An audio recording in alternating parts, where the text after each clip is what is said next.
안녕하세요. 도서출판 유광에서는 제과제빵 기능사 자격증 취득을 위한 1차 관문인 필기시험을 대비하기 위하여 3권의 교재를 출판하였습니다. 이론집과 미니요약집과 기출문제집입니다. 이론집은 5과목의 내용을 체계 있게 기술하였고, 미니요약집은 간편하게 휴대용으로 요약 정리하였으며, 기출문제는 한국산업인력공단에서 실시한 기출문제를 중점적으로 다루었습니다. 제과제빵 필기시험은 제과이론 15문제, 제빵이론 15문제, 재료과학과 영양학을 합쳐서 20문제, 식품위생학 10문제, 총 60문제를 사지선다 객관식으로 치르게 되었으며 그 중에서 36문제를 맞추면 합격하게 됩니다. 안녕하세요. 오늘은 재료과학을 공부하겠는데요. 재료과학은 영양학과 내용이 겹치는 관계로 본 강의에서는 연계하여 동시에 진행하고자 합니다. 재료과학입니다.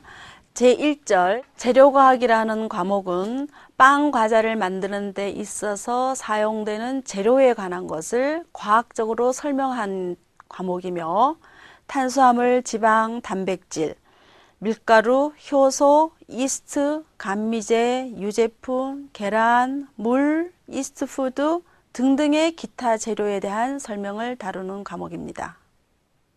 재료과학 중에 첫 번째 주제, 탄수화물, 당질입니다.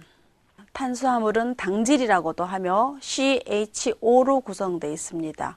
탄소, 수소, 산소입니다. 단당류와 이당류와 다당류로 나눌 수 있는데, 단당류에는 포도당, 과당, 갈락토스로 되어 있으며 이 3가지 모두 다 환원당입니다. 포도당은 혈액에 많이 들어있으며 혈액에 0.1% 들어있어서 혈당이라고 합니다. 쓰고 남으면은 간에 가서 저장이 되어 있는데 그리코겐이라고 하죠.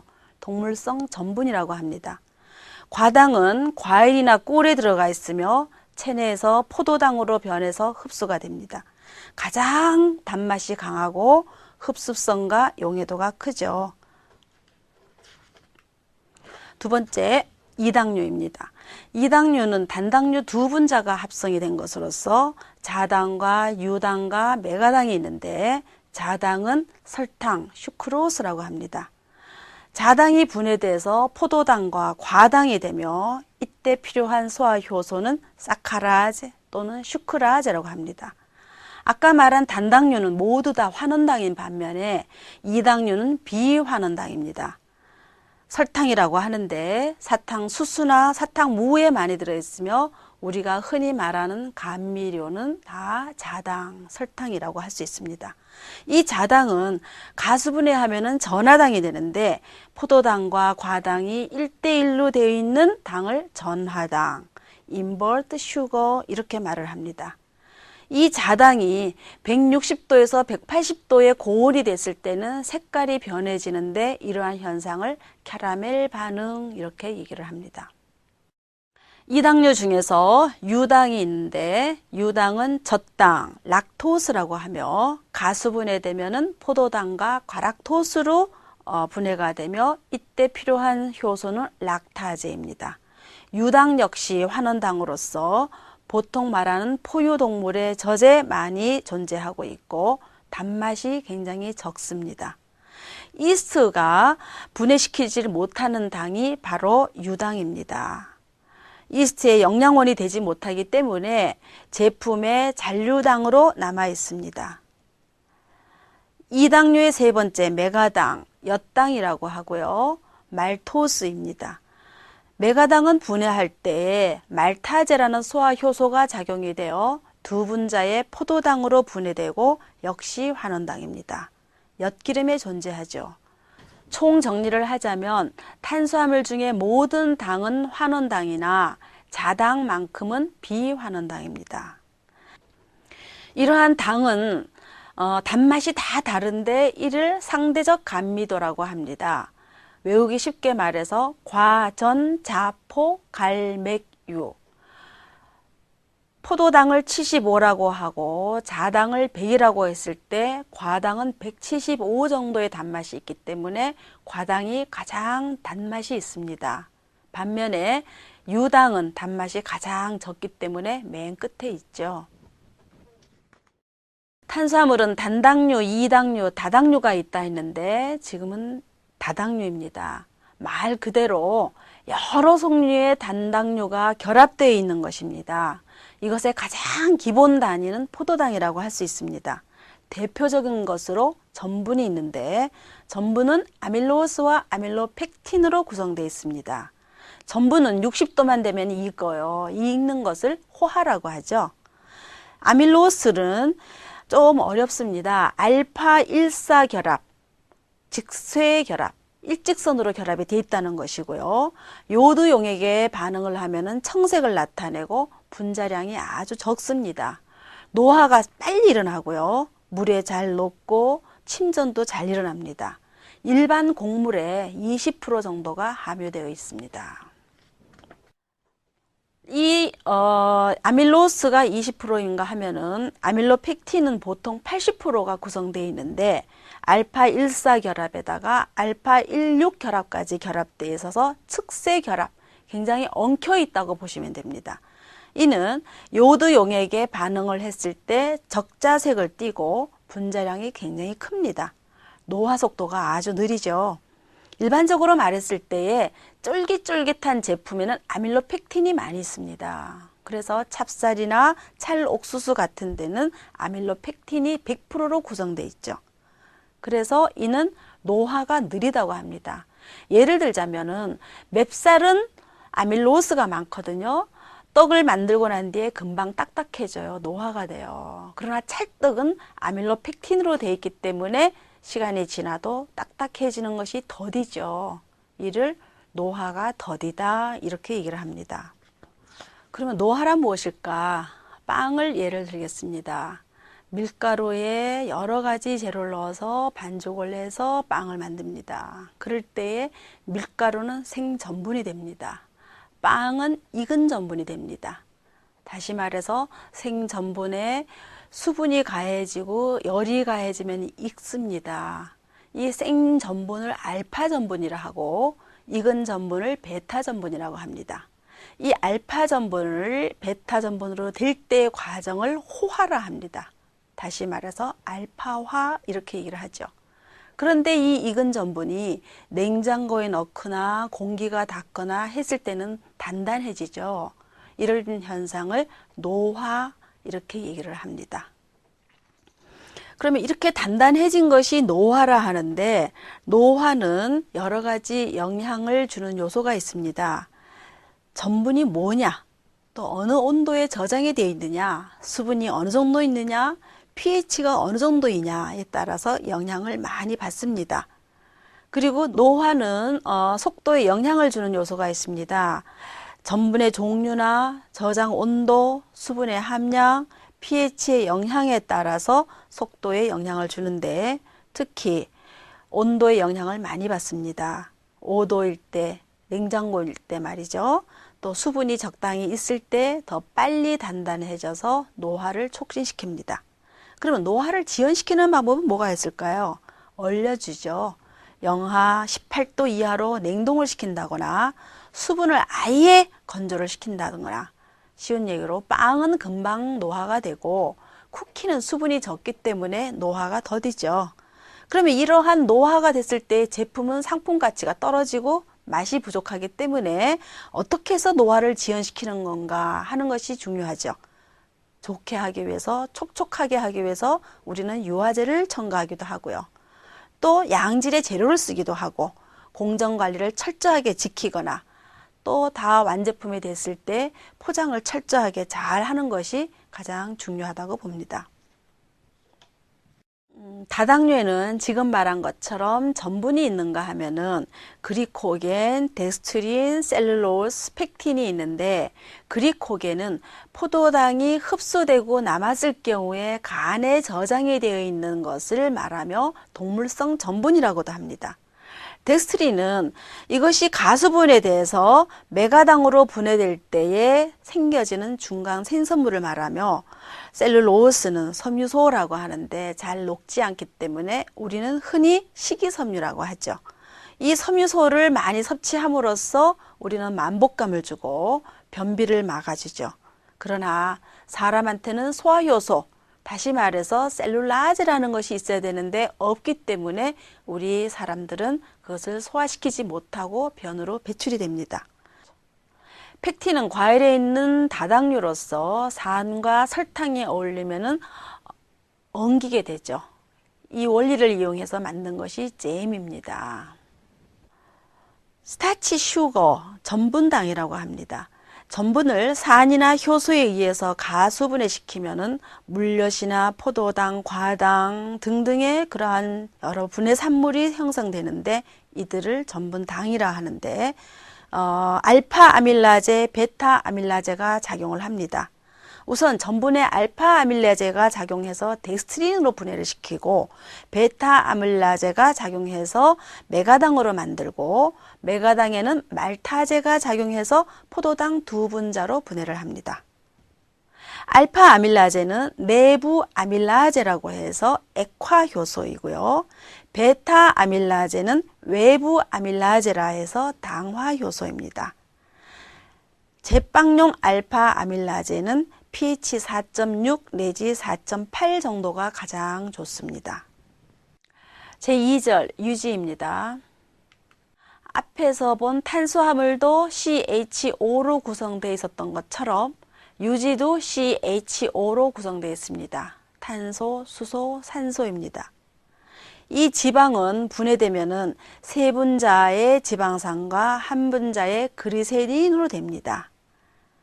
이를 트리그리세라이드라고 해서 한 분자의 그리세린과 세 분자의 지방이 결합된 상태를 트리그리세라이드라고 합니다. 이 지방은 세 가지로 분류가 되는데 단순지방, 복합지방, 유도지방으로 나누어집니다.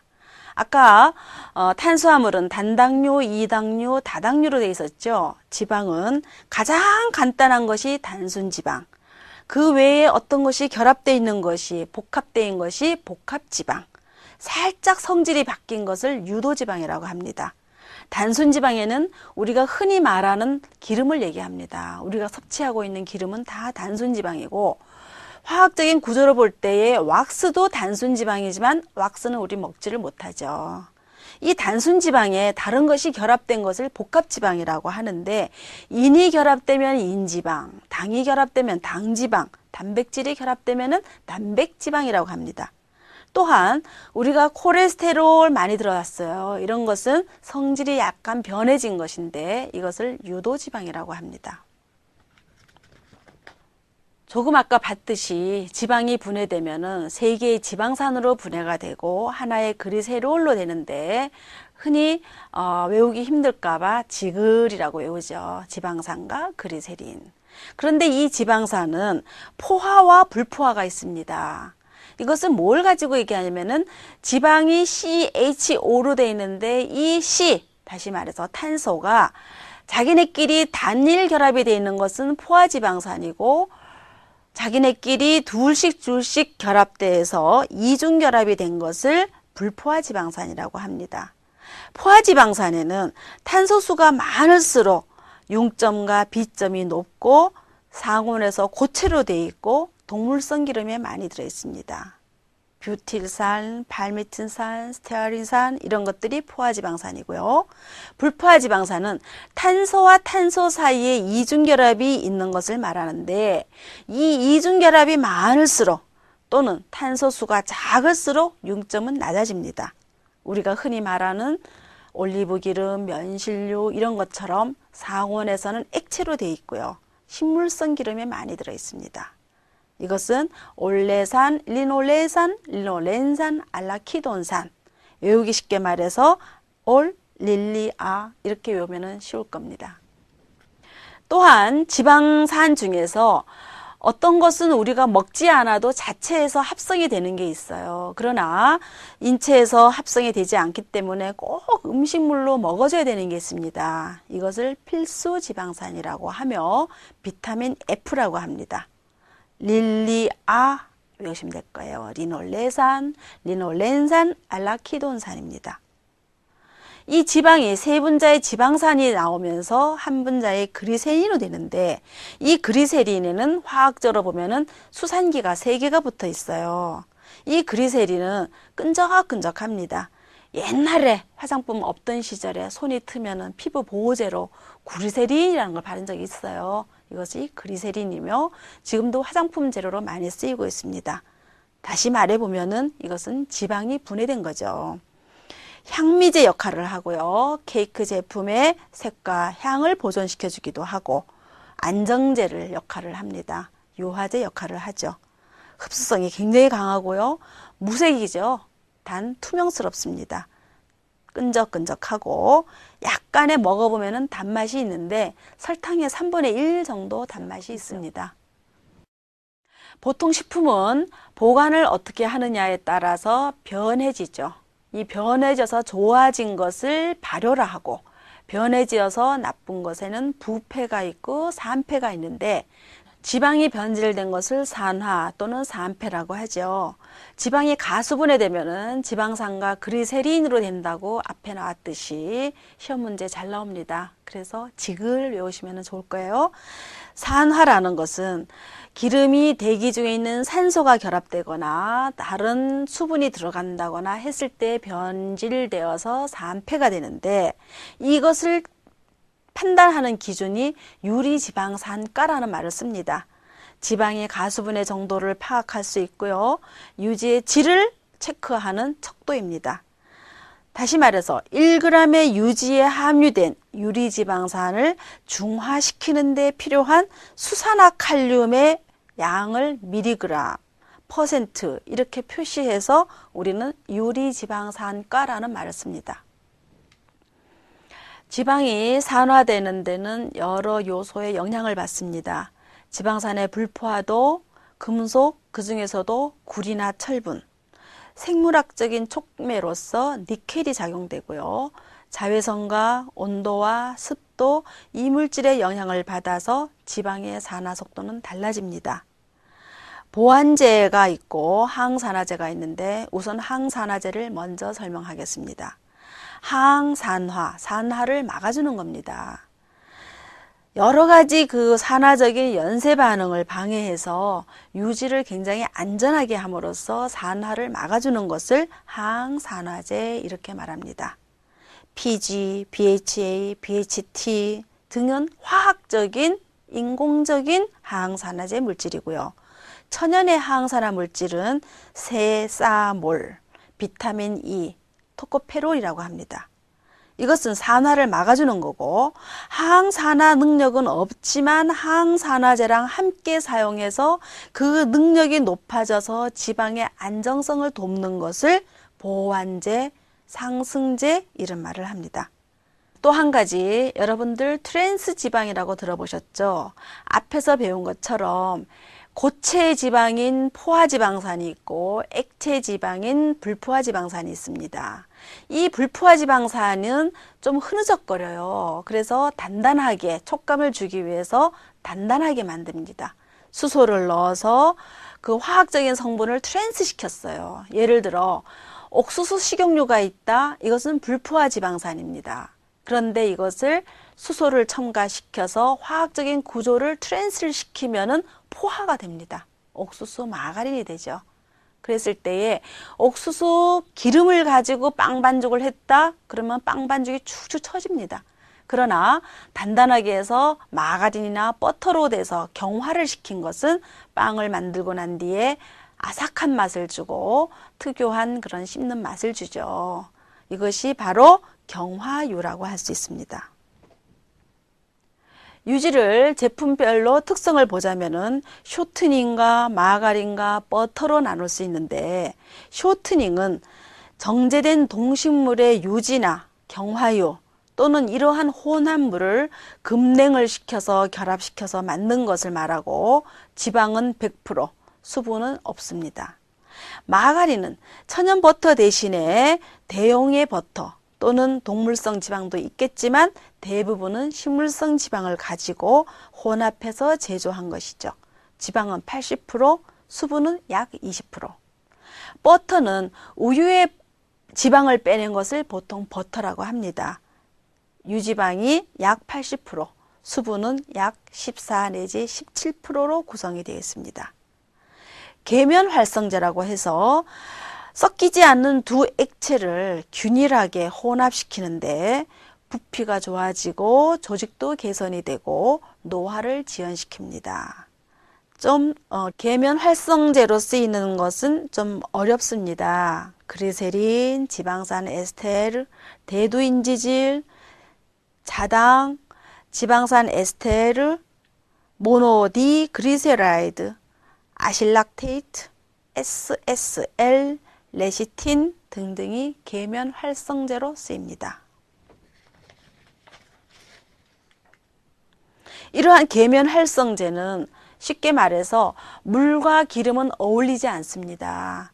이 HLB라는 말을 써서 기름과 물이 서로 잘 어울리게, 기름은 친유성, 물은 친수성, 이것이 서로 어울리지 않지만 잘 어울리게끔 해서 HLB의 수치가 9 이하가 되면은 친유성이라고 말해서 기름에 용해되고, HLB의 수치가 11 이상으로 커지면은 친수성이 되기 때문에 물에 용해가 됩니다. 이를 두 가지로 나누어서 유중수적형이 있고 수중유적형이 있습니다. 유중수적, 다시 말해서 기름 안에 물이 들어가 있는 거. 수중유적, 물 안에 기름이 들어있는 거. 유중수적은 기름이 많습니다. 에멀전을 제조할 때에 물을 연속당으로 하고 기름을 유화시킨 것을 말하며 버터 마가린입니다. 수중유적은 물이 많습니다. 에멀전을 제조할 때에 물의 기름을 분산시킨 것으로서 우유나 아이스크림, 마요네즈 이런 것들은 수중유적입니다. 이러한 유지는 화학적으로 산가가 있고 요드가가 있는데, 산가는 1g의 유지에 들어있는 유리지방산을 중화하는 데 필요한 수산화 칼륨의 양을 나타내며 유지의 가수분해 정도를 나타내는 수치를 산가라고 하고, 요드가는 100g에 대해서 반응한 요드의 양을 g수로 나타낸 것을 말하며 유지의 불포화도를 나타내는 지표를 말합니다. 이러한 쇼트닝을 유화하는 것이 있는데, 초콜릿 속의 유지의 반만큼만 2분의 1로 줄여주고요. 초콜릿에는 코코아 분말이 8분의 5가 들어가 있고 카카오 버터는 8분의 3이 들어가 있습니다. 세 번째, 단백질입니다. 지금까지 탄수화물과 지방은 CHO로 구성되어 있었는데, 단백질은 그 CHO에다가 N, 질소가 들어갑니다. 그 외에 SP, 황과 인이 결합되어 있는데, 이 단백질의 특징인 질소는 16%가 들어가 있습니다. 이를 단백질의 질소 계수라 해서 6.25로 나타냅니다. 단백질은 분해돼서 아미노산으로 되는데, 아미노산에는 엄청나게 많은 종류가 있지만 우리 몸에 꼭 필요한데 자체에서 합성이 되지 않기 때문에 꼭 먹어줘야 되는 아미노산, 이것을 필수 아미노산이라고 합니다. 리신, 루이신, 이소루이신, 트레오닌, 메치오닌, 바알린, 트립토판, 페닐알라닌 등등의 필수 아미노산이 있습니다. 단백질에는 단순 단백질, 복합 단백질, 유도 단백질이 있습니다. 기억하시죠? 지방에는 단순 지방, 복합 지방, 유도 지방이 있었습니다. 단순 단백질은 단백질이 분해됐을 때 아미노산으로 되는데, 아미노산만으로 되어 있는 것을 단순 단백질이라고 합니다. 흔히 말하는 알부민, 글로불린, 그루테닌, 이것들은 단순 지방이라고 합니다. 이 단순 지방에 어떤 것이 결합된 것을 복합 단백질이라고 합니다. 핵이 결합되면 핵단백질, 당이 결합돼서 당단백질, 인이 결합돼서 인단백질, 색소가 결합돼서 색소단백질, 금속이 결합돼서 금속단백질이 있습니다. 그 중에서 중요한 것은 인이 결합된 인단백질, 카제인을 나타낼 수 있고요. 색소단백질은 흔히 우리가 말하는 헤모글로빈은 색소단백질에 해당이 됩니다. 유도단백질, 단백질이 성질이 살짝 변한 것을 말합니다. 효소나 산이나 열이 작용을 하면 분해돼서 제1차, 2차 분해 산물을 생성하는데 젤라틴이 유도단백질에 속합니다. 젤라틴에 대해서 예를 들자면 육류의 머리나 껍질이나 뼈나 이런 것들을 푹 끓이면은 액체가 되죠. 이것이 굳으면은 응고가 됩니다. 이 액체로 되어 있는 것이 냉장고에 놔두면 굳어요. 이 굳게 하는 성분이 젤라틴이라고 합니다. 동물의 껍질이나 연골 속에 있는 콜라겐을 정제해 둔 상태인데 이 젤라틴은 냉장고에 들어가면 응고가 됩니다. 이것을 건조시켜서 비닐처럼 만들어 놨다가 제과 제품이나 여러 가지 할 때에 다시 끓여서 우리는 젤라틴을 사용을 합니다. 특히 무스 제조를 할 때에 반짝거리고 팽윤시킬 때에 우리는 젤라틴의 4, 5배 정도의 물을 넣어서 사용을 합니다. 단백질을 또 영양학적으로 분류를 할 수도 있습니다. 단백질은 영양소의 가장 으뜸이라고 하죠. 단백질이 하는 역할은 우리의 근육을 만들어주고 효소를 만들어주고 호르몬을 만들어주기 때문에 연세 드신 분이나 허약자나 아기나 남녀노소를 막론하고 가장 중요한 영양소 중에 하나가 단백질입니다. 이러한 단백질이 영양소가 골고루 다 들어있는 것을 완전 단백질이라고 합니다. 필요한 필수 아미노산이 충분히 함유되어 있어서 정상적인 성장을 하는데 필요한 단백질을 완전 단백질이라 하죠. 우리가 단백질 먹자 그러면은 우유, 계란, 콩이 대표적인 거라고 할 수 있죠. 우유에 있는 단백질을 카제인이라 하고 계란에 있는 단백질을 알부민이라 하고 콩에 있는 단백질을 그리시닌이라고 합니다. 반면에 이러한 필수 아미노산이 조금씩 부족한 것이 있습니다. 이것을 불완전 단백질이라고 합니다. 생명 유지나 성장에는 신경 쓸 필요가 없고요. 젤라틴, 잠시 전에 말했듯이 이러한 유도 단백질인 젤라틴은 곰국이 응고가 돼서 묵처럼 엉기는 거에는 젤라틴이 들어있는데 젤라틴은 단백질이라고는 하지만 단백질로서의 가치는 없고 응고시키는 역할만 하죠. 곰국에 있는 이러한 단백질은 그 뼈를 끓이고 근육을 삶는 데 있는 단백질, 완전 단백질이 있지만 단단하게 하는 성분은 젤라틴이다. 그걸 기억하시면 되고요. 옥수수도 콩에 속하긴 하지만 옥수수에 있는 단백질을 제인이라고 하는데 이 옥수수에 있는 단백질 제인도 역시 단백질의 역할은 하지를 못합니다. 이것을 불완전 단백질이라고 합니다. 한 가지 더 추가하자면은 쌀, 밀 이런 데도 단백질은 있어요. 이것은 완전 단백질도 아니고 또 아무것도 아닌 불완전 단백질도 아니고 중간 단계입니다. 이를 부분적인 불완전 단백질이라고도 말합니다. 그러면 이러한 단백질이 여러 영향을 받아서 성질이 변해집니다. 변해져서 못 먹는 것을 부패라 하고 그 변해지는 변성에 따라서 우리는 요리도 하고 빵도 만들고 여러 음식에 식품에 작용을 하죠. 이 단백질은 열을 가하면은 응고가 되고 동결을 하면은 성분이 바뀌어서 우리가 육류를 얼렸다가 놓으면은 약간 더 연해지는 부분도 있습니다. 교반 섞어줌으로써 믹서기에 돌려줌으로써 단백질은 성질이 변해집니다. 압력을 가해서도 단백질이 변해지고 열을 많이 받거나 자외선을 받아도 단백질은 변해집니다. 이것을 단백질의 변성이라 합니다. 단백질의 또 하나 성분으로서는 산과 염기에 대한 완충작용이 있습니다. 산과 알칼리를 평형을 시켜줍니다. 이를 가지고 산성식품이냐 알칼리성 식품이냐 나눕니다. 상성식품에는 SPCL, 황, 인, 염소, 무기질을 많이 갖고 있는 식품을 말하고, 염기성 식품에는 카, 나, 마, 칼슘, 칼륨, 나트륨, 마그네슘 이러한 무기질을 많이 한 식품을 염기성 식품이라 합니다. 산성식품의 예로는 곡류, 육류, 어패류, 계란 이런 것들이 산성식품에 속하고, 염기성 식품에는 우유와 해조류와 과일류와 채소류 이런 것들이 염기성 식품에 속합니다. 밀가루는 부분적인 완전 단백질이라고 했죠. 그래서 밀가루에도 단백질은 들어 있습니다.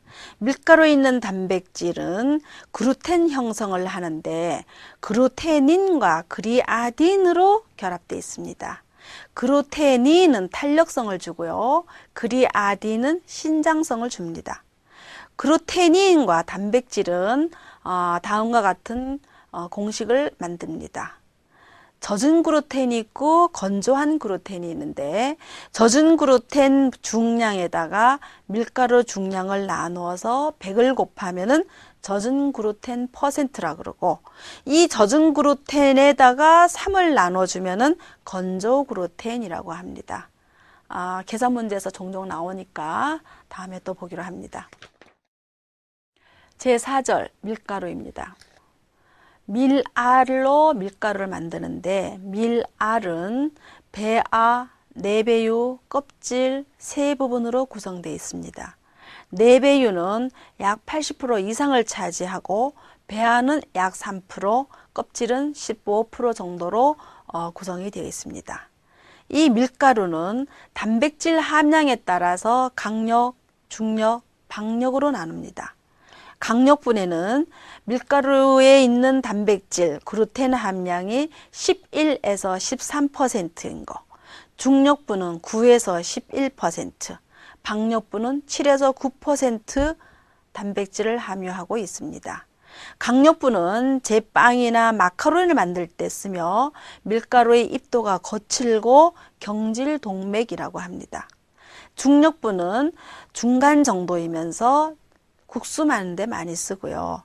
밀가루의 입도는 약간 미세하고 중간 정도의 경질성이 있습니다. 박력분은 과자나 튀김할 때 사용하며 단백질 함량이 굉장히 적고 밀가루 입자가 아주 미세합니다. 그래서 연질 동맥이라고 하고, 이 세 가지의 수분 함량은 다 비슷합니다. 약 13 내지 14%로 구성이 되어 있습니다. 밀가루는 색깔이 다양할 수가 있는데 그 겨가 어느 정도 혼입되어 있느냐에 따라서 이것을 회분이라고 합니다. 회분량, 입자 정도, 불순물의 양, 제분의 정도에 따라서 색깔이 다릅니다. 회분량이 많으면 색깔이 어둡고 입자가 고울수록 밝은 색을 나타내죠. 흡수율. 밀가루는 전분이나 단백질, 펜토산, 손상전분 등으로 그거의 영향을 받아서 단백질 함량이 다릅니다. 단백질 함량이 높을수록 흡수율은 증가합니다. 재분할 때에 밀알이 분쇄해서 다음은 손상전분입니다. 재분할 때에 밀알이 분쇄돼서 전립분이 충격을 받아서 전분 입자가 손상을 받는 것을 손상전분이라고 하며 2배 정도 물을 흡수하여 연질보다는 경질 때에 손상전분 함량이 많습니다. 제빵 적성에 가장 바람직한 손상전분의 양은 4.5에서 8% 정도로 밀의 경도와 관계가 있습니다.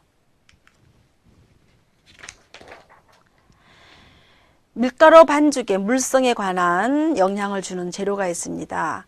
탄성을 강하게 하는 요소로서는 소금과 비타민C, 칼슘염, 마그네슘 또는 글루텐이 연화를 하게 하는 것은 레몬즙, 식초, 알코올, 액상. 글루텐 탄성을 약하게 하는 것은 버터와 마가린, 쇼트닝 등이 있습니다.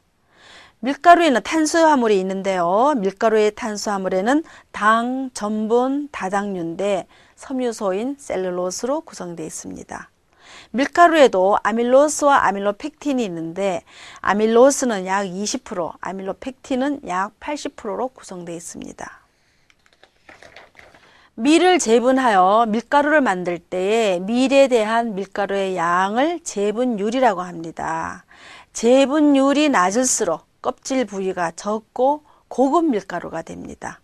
재분율이 낮을수록 껍질 부위가 증가하여 껍질 부분에는 회분과 단백질 함량이 많습니다. 그래서 탄수화물은 반면에 증가하게 되겠죠. 밀가루로 반죽을 만들어서 이것을 실험하는 방법이 세 가지가 있습니다. 아밀로그래프, 익스텐소그래프, 페리노그래프입니다. 아밀로그래프는 제빵에 큰 역할을 하는 알파 아밀라제 효소의 활성도를 측정하며 일반적으로 경질 밀가루의 최고 점도가 연질 밀가루보다는 낮습니다. 익스텐소그래프는 반죽의 신장도를 측정하는 것으로서 2차 발효에 의한 반죽의 성질을 판단하며 계량제나 산화제의 효소를 측정할 때 사용합니다. 페리노그래프는 밀가루의 점성과 탄성을 측정할 때 사용하며 흡수율과 믹싱 내구성, 믹싱 기간을 측정합니다. 밀가루의 질을 판단할 때에 단백질을 가지고 기준으로 판단하죠. 또 밀가루의 등급을 판단할 때는 회분으로 기준을 삼습니다. 이 회분에는 정제도를 표시하는데 고급 밀가루에는 회분 함량이 밀의 4분의 1에서 5분의 1 정도이고요. 제분 공장의 점검 기준을 정제도, 회분 함량으로 나타냅니다. 그러나 이것은 제빵의 적성을 직접 나타내지는 않습니다. 제분율이 동일할 때에 회분 함량은 경질 소맥, 강력분이 연질 소맥인 박력분보다 많습니다. 밀가루의 색을 지배하는 요소가 있습니다. 입자 크기, 껍질의 입자, 카로틴 색소 물질 등등이 있는데 입자가 작을수록 밝은 색을 나타내고 껍질 입자가 많이 들어있을수록 어두운 색을 나타냅니다. 껍질 색소 물질은 표백제를 가해도 영향을 받지 않습니다. 밀가루의 색소는 카로티노이드라고 하는 색소인데 4배 위에 들어있습니다. 황색 카로틴 색소 물질이라고 하는데 이는 표백제에 의해서 탈색이 됩니다. 밀가루는 숙성을 시켜야 되는데 포장된 밀가루는 24에서 27도 상태에서 3, 4주 정도가 소요되며 자연 일반적인 환경에서는 2, 3개월 그냥 놔두면은 자연히 숙성이 됩니다. 밀가루를 계량시키는 수가 있습니다. 그런 것을 밀가루 계량제라 하며 표백 역할도 하고 숙성 역할도 합니다. 브로모산 칼륨, 비타민C, 아조디카본, 아마이드 등이 밀가루 계량제로 사용이 됩니다. 밀에는 여러 가지 효소가 있습니다. 아밀라제, 프로테아제, 리파제, 포스파타제, 옥시타제 등이 밀의 효소이며 그 중에서 아밀라제는 전분을 가수 분해시켜서 알파 아밀라제도 있고 베타 아밀라제도 있습니다. 밀에 있어서 알파 아밀라제 활성은 아주 낮고요. 베타 아밀라제는 밀의 숙성 중에 점차 증가하게 됩니다. 제5절 효소입니다. 효소란 생물체 속에서 일어나는 화학 반응에 촉매 역할을 하는 단백질이며 온도와 pH와 수소의 영향을 많이 받습니다. 온도의 영향. 효소는 너무 뜨겁거나 너무 차가워도 작용을 하지 못합니다. 그래서 적정 온도 범위가 10도 온도 상승할 때에 효소 활성은 2배가 증가하고요. 일반적으로 60도 이상이 되면은 활성이 저하됩니다. 효소가 죽는 거죠. pH의 영향. 제빵용 아밀라제는 pH가 4.5에서 4.8일 때의 활성이 가장 높습니다. 약간의 산성이 나는 상황입니다. 효소는 여러 가지 어디에 작용하느냐에 따라서 효소 이름이 다 다릅니다. 그리고 자기에 해당되는 데만 작용을 합니다. 탄수화물 효소는 탄수화물만 분해시키고, 단백질 효소는 단백질만 분해시키고, 지방 효소는 지방에만 작용을 합니다. 첫 번째, 탄수화물 분해 효소. 이당류 분해 효소입니다. 이당류는 단당류가 2개 결합된 거라고 했죠. 그랬을 때에 자당, 설탕이 있었어요. 자당이 가수분해시켜서 포도당과 과당으로 분해할 때에 작용하는 것이 슈크라제, 샤카라제가 있었는데 이것을 1대1로 되는 것을 전하당이라고 했죠. 이 전하당을 분해시키는 것을 전하당이 인버트 슈거이기 때문에 소화 효소는 인버타제입니다. 이당류 중에서 메가당이 있었습니다. 메가당은 2분자의 포도당을 만드는데 메가당이 말토스이기 때문에 소화 효소는 말타제. 유당, 자당이죠. 자당은 슈크로스라고 합니다. 자당이 가수분해돼서 포도당 플러스 가락토스가 되는데 자당이 락토스이기 때문에 소화 효소는 락타제입니다. 인벌타제는 이스트, 장, 체액에 존재하고 말타제도 이스트와 장액, 체액에 존재하나 락타제는 이스트에는 존재하지가 않습니다. 분해 효소가 없기 때문이죠. 이스트에는. 다당류가 있습니다. 다당류를 분해시키는 효소에는 아밀라제가 작용하는데 아밀라제는 알파 아밀라제가 있고 베타 아밀라제가 있습니다. 알파 아밀라제는 전분을 데스트린으로 만드는 데 쓰이는 액화 효소고요. 베타 아밀라제는 전분을 메가당으로 분해할 때 쓰이는 당화 효소입니다. 그 외에 다당류를 분해시키는 분해 효소로는 이눌라제, 돼지 감자라고 하는 데에 들어있는 이눌린을 과당으로 분해시키는 효소인데 뿌리 식물에 존재하고 있습니다. 섬유소 셀룰로스가 있죠. 셀룰로스를 분해시키는 효소는 셀룰라제인데 우리 인체 소화기관에는 셀룰라제가 없기 때문에 우리는 소화를 시킬 수가 없습니다. 미생물에만 존재합니다. 또한 소화효소에는 산화효소가 있는데 산화효소에는 치마제와 포옥시다제가 있습니다. 치마제는 단당류를 알코올과 CO2, 이산화탄소로 분해하고 제빵용 이스트에 존재합니다. 포옥시다제는 카로틴계의 황색 색소를 무색으로 산화시키는 효소이며 색상을 희게 하고 대두분에 많이 존재합니다.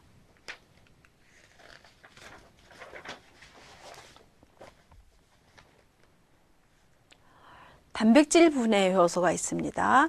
단백질은 프로테인이죠. 프로테인을 분해시키는 효소 프로테아제입니다. 단백질을 아미노산으로 분해시키는 효소를 프로테아제라고 합니다.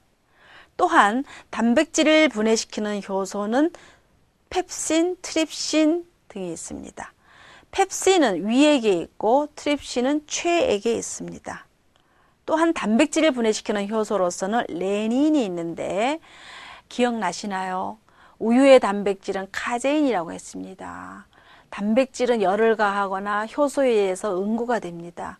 우유의 단백질 카제인이 레닌이 작용하면 응고가 됩니다. 이 원리를 이용한 것이 치즈입니다. 그러면 이 레닌은 단백질을 응고하는데 사람의 위에도 약간은 들어 있습니다. 한 가지 예를 들겠습니다. 아기가 우유를 먹고 트림을 해줘야 됩니다. 트림을 안 했을 때에 토해내면은 엉어리진 우유가 나옵니다. 심한 냄새가 나죠. 이것은 사람의 위에는 우유의 카제인을 응고시키는 레닌이 있습니다. 어린 아이에게는. 그래서 트림을 해줘야 내려가서 레닌이 작용하는데 트림을 안 해주면 레닌을 작용했으나 토해냈을 때 이상한 냄새가 나는 것은 이미 우유에 있는 단백질을 분해시켰다는 뜻입니다. 지방의 분해 효소입니다. 지방에는 리파제라는 소화 효소와 스테압신이 작용합니다. 리파제는 장액에 존재하고 스테압신은 췌액에 존재합니다. 효소를 총정리하자면 탄수화물의 소화 효소는 인벌타제, 사카라제, 슈크라제, 말타제, 락타제 대부분이 아제로 끝났습니다.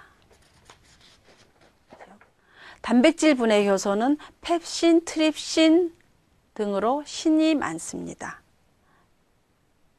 지방의 분해 요소는 아제 중에 리파제, 스테압신 이렇게 외우시는 것이 좋으리라고 봅니다. 제6절 이스트. 이스트는 효모라고도 불리죠. 빵, 맥주 등을 제조하는 미생물입니다. 곰팡이류에 속하지만 균사는 없고요. 광합성 작용과 운동성이 없는 단세포 생물입니다. 출하 생식을 합니다. 이스트의 학명은 사카로마이세스 세레비시에라고 하며 이스트에는 많은 효소가 들어가 있기 때문에 발효를 할 수 있죠. 이스트에 들어있는 효소는 프로테아제, 리파제, 인벨타제, 말타제, 치마제가 있습니다. 프로테아제는 단백질 분해 작용을 하고 리파제는 지방을 지방산과 그리세린으로 분해합니다. 인벨타제는 자당, 설탕을 포도당과 과당으로 분해하며 최적 pH는 4.2, 적정 온도는 50도에서 60도 사이. 말타제는 메가당을 포도당 2분자로 분해하며 이스트에는 말타제가 충분히 함유된 것이 좋습니다. 최적 pH는 6에서 6.8, 적정 온도는 30에서 35도입니다. 치마제는 빵 반죽 발효를 최종적으로 담당하는 효소이며 담당류를 분해하여서 알코올과 탄산가스를 생성합니다. 최적 pH는 5이며 적정 온도는 30에서 35도 정도입니다. 이스트에는 이렇게 많은 효소가 들어있지만 존재하지 않는 효소가 있습니다. 이스트에는 아밀라제가 없습니다. 이스트에는 생이스트가 있고 활성 건조 이스트가 있습니다. 생이스트는 압착 효모라고 하고 수분 함량이 많습니다. 70에서 75%. 다시 말해서 고형분이 25에서 30% 정도가 있다는 것이고요. 수분이 많기 때문에 저장을 잘해야 됩니다. 보관 온도는 0도인 냉장고에서 1개월만 저장이 가능합니다. 활성 건조 이스트는 수분 함량이 7에서 9% 아주 적기 때문에 저장성이 깁니다. 단백질 함량은 40에서 50% 들어있고 생이스트보다는 50%만 사용해도 됩니다. 사실 3분의 1만 써도 되지만 어떤 경우는 50%까지는 쓸 수 있습니다. 저장성이 길고요. 건조 이스트를 제빵에 사용하는 이유는 혼합 시간이 단축되고 빵의 색상과 풍미가 개선됩니다. 보통 식빵 반죽에는 생이스트를 2 내지 3% 정도 사용하지만 빵 과자류에는 약 5% 정도를 사용합니다. 이 건조 이스트를 사용할 때에는 온수 약 40도 정도 되는 물에 녹여서 사용하는데 효소 활성을 극대화시키기 위해서입니다. 이스트 취급 및 저장. 이스트는 효소이기 때문에 자기가 활성화할 수 있는 온도에서만 활성화됩니다. 따라서 너무 높은 온도는 피해야 합니다. 48도가 되면은 이스트의 세포는 파괴하기 시작해서 63도 정도가 되면은 이스트는 죽어버립니다. 이스트를 증가시켜 사용하는 경우에는 설탕 사용량이 많을 때, 우유와 분유의 사용량이 많을 때, 소금 사용량이 많을 때 이스트를 증가시키고 발효 시간을 감소시킬 때 이스트를 많이 사용합니다. 반면에 이스트 사용량을 좀 줄여야 할 경우가 있습니다. 손으로 작업한다거나 작업량이 많다거나 온도가 너무 높다거나 이럴 경우는 이스트가 활성화돼서 감당이 안 되죠. 그래서 이스트 양을 많이 줄여야 합니다. 빵 반죽에서 이스트의 작용은 발효 최종 산물인 이산화탄소와 알코올 등 향미를 발달시키고 pH를 조절해 줍니다. 발효할 때에 이산화탄소 가스를 적당하게 보유할 수 있도록 글루텐을 조절해줘서 글루텐은 탄성일 때에 탄력성과 신장성이 가장 증가됩니다. 포도당, 과당, 자당 등을 발효성 탄수화물로는 이용하지만 유당을 이스트는 발효시키지는 못합니다. 제7절 감미제. 감미제는 단맛을 내는 감미 역할 이외에도 영양소 역할, 안정제 역할, 발효 조절제 등의 역할을 합니다. 정제당이 있는데 분당, 슈거 파우더라고 합니다. 그라뉴당이나 흰 쌍백당 같은 고순도의 설탕을 곱게 빻아서 가루로 만들어서 가공한 당을 말합니다. 이 가루기 때문에 때로는 덩어리가 생깁니다. 덩어리 생기는 현상을 고화 현상이라 하는데 고화를 방지하기 위해서 3% 정도의 전분을 혼합해 줍니다. 전화당, 인버트 슈거, 탄수화물에서 많이 나왔습니다. 자당이 산효소의 가수분해되면은 포도당과 과당이 1대1로 동일량이 생성이 되는데 이럴 때 생긴 혼합물을 전화당이라 하죠. 감미가 굉장히 높고요. 수분 보유량도 높습니다. 그래서 촉촉합니다. 물엿. 녹말을 산효소 작용에 의해 가수분해되어 만들어진 감미 물질을 말하고 설탕에 비해 감미는 낮지만 점성과 보습성이 좋습니다. 제품을 만들 때에 조직을 부드럽게 할 때 많이 쓰이고 수분 함량은 약 20%, 다시 말해서 고형분 함량이 약 80%가 됩니다. 감미제로서 메가와 메가 시럽이 있습니다. 이스트 활성을 활발하게 해주는 영양물질인 광물질이 존재하고 있는데 독특한 향미를 부여해 줍니다. 메가는 가스 생산량을 증가시키고요. 껍질 색을 개선하고요. 제품 내부의 수분 함량을 증가시켜 줍니다. 분유를 6% 정도 사용할 경우에 당질 분해 효소 작용을 지연시켜서 발효가 늦어지는데 이럴 때에 0.5% 정도의 메가 시럽을 사용해주면 분유의 완충 효과에 대한 보상을 받을 수 있습니다. 감미제로서 당밀이 있는데 사탕수수 정제 공정에서 원당을 분리하고 남은 1차 산물 또는 부산물로서 특유의 단맛과 향을 얻을 수 있고 제품을 장기간 촉촉하게 보존할 수 있습니다. 당밀을 적당히 숙성시키면은 술이 되는데 이 술을 럼주라고 하죠. 그럼 이것처럼 그 감미제는 설탕이 대표적인 것인데 빵 과자에 있어서 설탕은 어떤 역할을 하는지 총 정리를 해보면 반죽이 발효할 때에 이스트는 설탕을 먹고 삽니다. 그래서 이스트의 발효원으로서 발효성 탄수화물을 공급해주고 이스트에 의한 CO2 생성, 이산화탄소를 생성하는 것을 촉진시켜주고 그렇게 되니까 반죽은 팽창이 잘 되겠죠. 또한 조직 형성이 잘 되고 풍미를 증가시킵니다. 그런데 이스트에 발효되고 남은 잔당이 있을 경우에 마이야르 반응을 일으키고 캐러멜 반응을 일으켜서 색깔이 바뀌어지고 누렇게 되죠. 휘발성 물질 같은 화합물이 생성되니까 구수하고 좋은 풍미를 증진시켜 줍니다. 또한 이 설탕이 들어가 있기 때문에 빵의 속결을 부드럽게 해주고 수분 보유력을 증가시켜서 노화를 지연해 줍니다. 빵이 딱딱해지는 데 있어서 특히 쿠키 같은 경우는 설탕이 많이 들어가 있기 때문에 노화가 지연되게 해줍니다. 제8절 유제품. 유제품은 우유의 제품을 말하는 겁니다. 우유에서 카제인을 제거시키고 남은 단백질 성분을 유장이라 하고요. 우유에서 지방을 빼낸 것을 탈지한다 그러죠.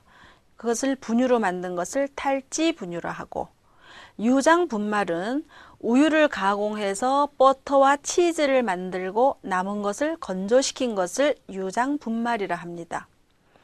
치즈는 우유의 단백질, 다시 말해서 카제인을 응고시켜서 발효한 제품인데, 이럴 때 쓰이는 효소는 레닌이라고 배웠죠. 크림, 우유의 지방을 원심 분리해서 농축하면 크림이 되는데요. 우리는 보통 생크림을 많이 쓰고 있습니다. 이 생크림에는 유지방 함량이 약 18% 이상인 것으로 되어 있습니다. 그렇다면 이러한 우유가 빵 과자에 어떤 영향을 미칠까요? 빵 과자에 있어서 영양 성분을 강화해 주는 것이 우유고요. 역시 우유에 유당이 있기 때문에 빵 과자에 단맛도 많이 줄 수 있죠. 우유의 유당이 작용을 해서 마이야르 반응도 촉진시키고 껍질의 색상을 부여합니다. 빵이 약간 진한 흰색이나 누르스름한 색깔을 나타내는 것은 우유에 있는 유당 때문이라고 보시면 됩니다. 발효향의 강화, 이스트에 의한 생성된 향을 빵 안에 착향을 시키기도 하고요. 또한 보습력이 있기 때문에 촉촉함을 지속시켜서 식미기간, 맛있는 기간을 오랫동안 연장시켜주는 것도 역시 우유가 하는 일입니다. 유제품 중에서 탈지분유가 빵 과자 하는데 많이 쓰이는데요. 탈지분유는 글루텐을 강화하여 반죽의 내구성을 증가시키고 발효 내구성 또는 빵의 그러한 부피를 증가시켜주고, 또 완충작용, 약 알칼리성이기 때문에 만약에 배합이 지나쳤다 하더라도 탈지분유가 잘 회복을 시켜줍니다. 밀가루 흡수율을 증가시켜주는데, 예를 들어 분유가 1% 증가하면 물도 1% 증가시킵니다. 분유 속에 있는 유당이 껍질색을 개선시켜서 빵의 결과 기공을 좋게 해줍니다. 스펀지법에서 분유를 스펀지에 첨가할 경우가 있습니다. 이거는 단백질 함량이 적거나 약한 밀가루를 사용할 때에 분유를 첨가해 줍니다. 아밀라제 활성이 과도할 때, 밀가루가 쉽게 지칠 때 분유를 스펀지에 첨가시켜 줍니다. 장시간에 걸쳐서 스펀지 발효를 하고 본 발효 시간을 짧게 하고자 할 때에 분유를 스펀지에 첨가시켜 줍니다. 제9절 계란. 우리가 쉽게 접할 수 있는 계란은 크게 세 가지로 나눌 수 있습니다. 껍질 부분, 노른자 부분, 흰 부분. 껍질은 총 무게의 10%는 껍질이고요. 노른자는 약 30%, 흰자는 약 60%입니다. 흰자, 노른자 합친 것을 전란이라고 하는데 수분이 75%, 고용분 25%로 구성이 됩니다. 노른자는 수분이 50%, 고용분이 50%이고요. 흰자는 수분이 88%, 고용분이 12% 정도입니다. 그런데 계란마다 한 개가 보통 50g인데 60g 이상이 되는 왕란일 경우는 노른자는 좀 부족하고 흰자가 많아서 계란이 큰 겁니다. 계란이 싱싱한지 아닌지를 눈으로 체크하는 방법입니다. 비증법, 등불검사법, 외관법, 진음법, 난황계수법, 난백계수법이 있는데요. 비증법은 소금물에 담가 봤을 때 뜨면은 안 됩니다.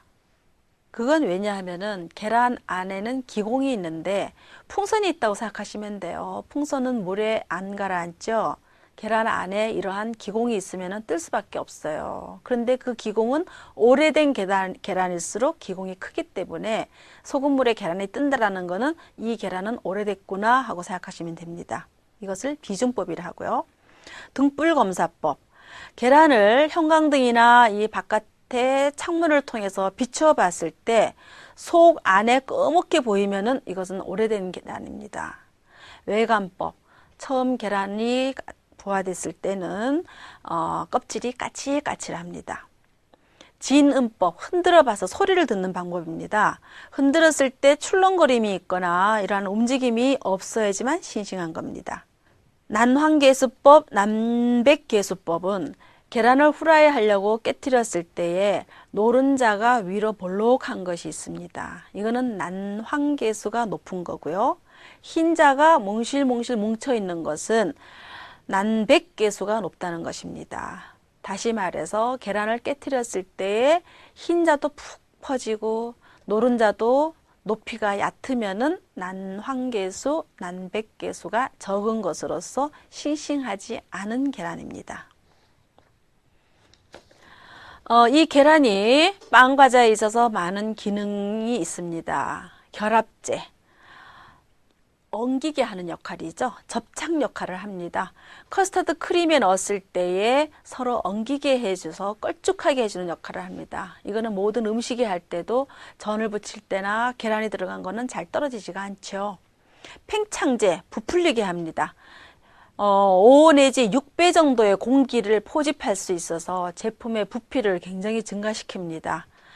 우리가 쉽게 볼 수 있는 거는 흰자를 거품을 내서 여러 가지 작용도 하고, 어머니들 마사지 할 때 흰자 거품을 내서 많이 쓰는 것도 이 원리예요. 유화제, 노른자에 레스틴이 있는데 천연 유화제로 많이 사용합니다. 앞에 잠깐 봤듯이 물과 기름은 서로 어울리지가 않습니다. 그런데 레시틴이라고 하는 것이 노른자에 있어서 레시틴은 친수성, 친유성에 같이 있으므로 물과 기름을 잘 어울리게 해줍니다. 이런 역할을 하는 것이 유화제라고 하죠. 계란에 그런 노른자에 그런 성분이 있습니다. 계란이 들어가면은 색상을 부여해주고 영양가는 당연히 좋고요. 향도 좋고 속결도 좋게 해주고 풍미를 좋게 해줍니다. 계란이 들어간 것은 기포성이 있습니다. 흰자를 거품기로 가볍게 섞어서 공기를 서서히 혼입을 시키면은 처음에는 크고 아주 거친 거품이 생기는데 계속 해줄수록 그 거품은 서서히 작아져서 아주 광택이 있는 반짝반짝 빛나는 거품으로 변해가죠. 이것을 기포성이라 하는데 계란이 약 30도일 때가 가장 기포성과 포집성이 좋습니다. 열응고성은 계란에 물을 붓고 삶으면은 익어가는 거, 응고가 되죠. 그랬을 때에 60에서 70도이면은 응고가 시작됩니다. 제10절 물. 물의 경도는 그 안에 칼슘염과 마그네슘염이 어느 정도 녹아 있는지를 가지고 말합니다. 칼슘염과 마그네슘염이 탄산칼슘 양으로 환산했을 때 ppm으로 표시를 하는데 ppm이라고 하는 것은 part per million, 100만 개 중에 하나인 것을 1ppm이라고 하죠. 그래서 이러한 물의 경도에 따라서 물을 연수, 경수, 아경수로 나눕니다. 연수는 단물, 경수는 센물이라고 하죠. 연수는 단물이라는 것은 증류수나 빗물처럼 거품이 잘 납니다. 그래서 밀가루 반죽에 들어갔을 때에 글루텐을 연화시켜서 반죽을 끈적거리게 합니다. 경수는 센물이라 그래서 우리 씻을 때 거품이 잘 안 나는 물이 있습니다. 뻑뻑하다 그러죠. 바닷물이나 광천수나 이런 물을 말하죠. 이것이 반죽에 들어갔을 경우에는 글루텐이 강화돼서 발효 시간이 길어집니다. 이러한 경수도 두 가지가 있는데 일시적 경수가 있고 영구적인 경수가 있습니다. 일시적인 경수는 끓이면은 불용성 탄산염으로 분해돼서 가라앉아 가지고 다시 연수가 됩니다. 그러나 황산이온이 들어있어서 끓여도 연수가 되지 않는 물이 있습니다. 이것은 영구적인 경수라 합니다. 이러한 연수와 경수 사이에 있는 물을 아경수라 해서 제빵에 가장 적합한 물입니다. 글루텐 강화도 좋고요. 이스 영양물질이 되기 때문에 제빵용 물로는 아주 좋죠. 약 산성의 물이 적합합니다. pH는 5.2에서 5.6 정도. 물 중에서 산성물을 썼다 그러면은 발효를 촉진시키기는 하는데 글루텐을 너무 용해시켜서 반죽이 찢어지기가 쉽고요. 알칼리성 물을 쓰면은 반죽은 부드럽긴 하지만 너무 지나치면은 탄력성이 떨어지고 이스트의 발효를 방해해서 빵이 누렇게 됩니다. 총정리를 하면은 물은 연수, 아연수, 아경수, 경수 4단계로 나누는데 그러한 120에서 180 ppm 정도의 염이 있는 것을 아경수라 합니다. 물 처리의 방법에 있어서 연수와 경수를 비교해 볼 때 연수는 흡수율을 1 내지 2% 감소하고 이스트량을 감소하고 이스트 푸드와 소금의 사용량을 증가합니다. 경수는 이스트 양을 증가시켜주고 이스트 푸드의 사용량을 감소시키며 메가를 첨가합니다. 제11절 이스트 푸드. 이스트 푸드 말 그대로 이스트의 먹이라는 뜻입니다. 이스트의 성장과 작용에 필요한 발효성 탄수화물, 아미노산, 광물질 이런 것들을 공급해줘서 이스트의 활성을 도와주는 물질입니다.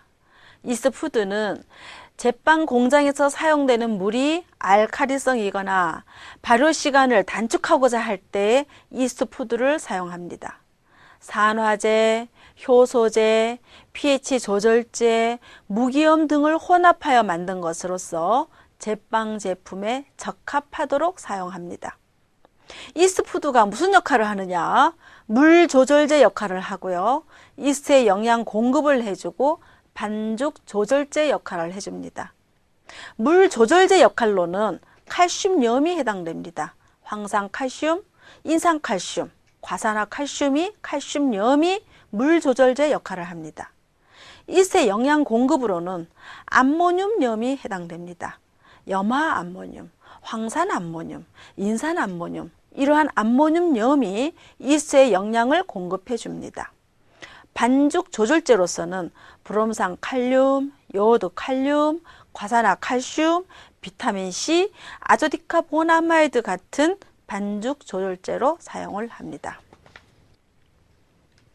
이스트 푸드에 전분이나 밀가루를 사용하는데 그 이유는 구성 성분의 균질화를 시켜주고요. 수분의 흡수제 역할을 시켜줍니다. 계량, 계측할 때에 취급을 용이하게 해줍니다. 소금의 역할. 소금은 밀가루의 약 2% 정도를 사용하는데 반죽의 물리성, 밀가루 중에 발효 저해 물질을 없애줌으로써 효소 작용을 조절합니다. 소금이 들어감으로써 잡균의 번식을 방지하고요. 당연히 짠맛도 주죠. 발효를 적당하게 조절해주고 그러나 심해지면은 이스트의 발효를 억제시킵니다. 반죽을 단단하게 해줍니다. 소금이. 물성의 개선 효과가 커져서 반죽의 점성과 탄성이 증가합니다. 빵을 할 때에 제빵 계량제를 사용하는데요. 제빵 계량제는 질소를 공급해주는 염화암모늄, pH를 조절해주는 인산칼슘, 주석산이 있고요. 효소제로서는 아밀라제, 물 조절제로서는 칼슘염, 산화제, 환원제, 유화제 이러한 것들을 제빵 계량제라고 합니다. 최종적으로 반죽을 계량하는 목적으로 사용되고요. 일반적으로 밀가루 기준으로 해서 1에서 2% 정도의 제빵 계량제를 사용합니다.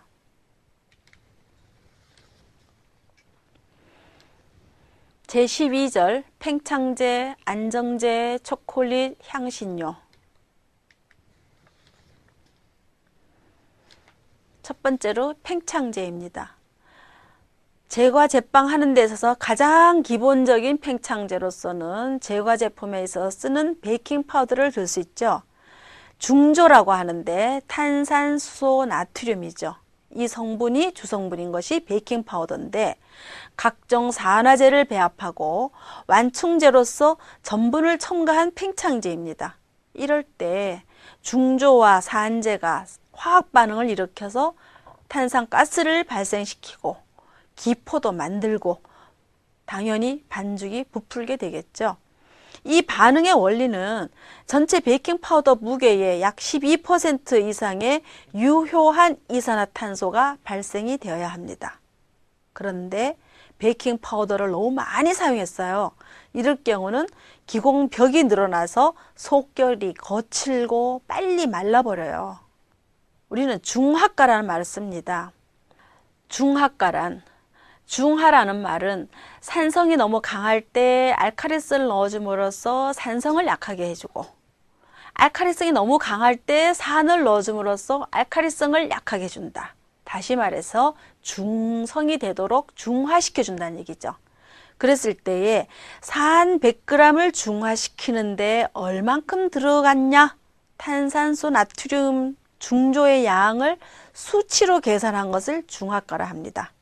다시 말해서 중조의 양 나누기 산성제의 양 곱하기 100, 이것을 중하가라 합니다.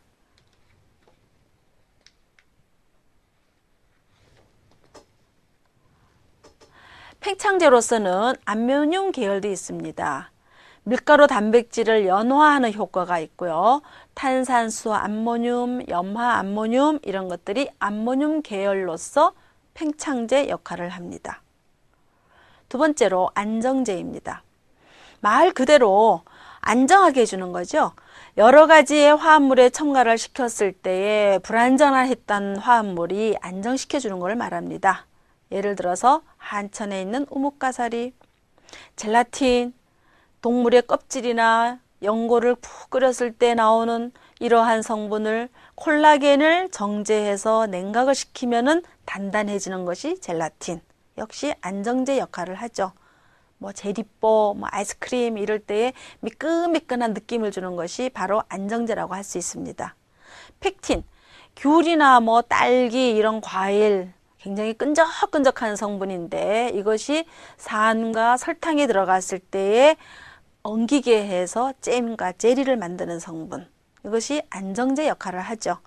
그래서 산이 뺄게요.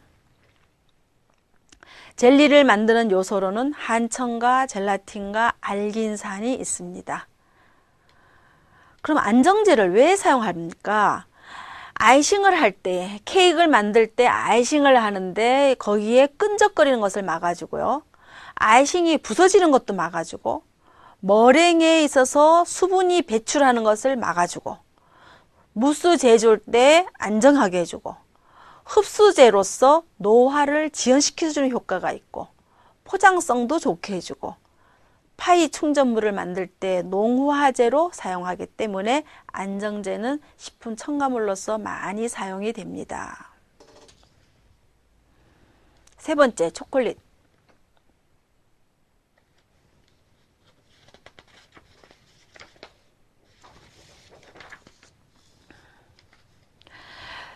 초콜릿은 용해를 시켜야 되는데 적당한 온도는 43에서 50도 정도이고요.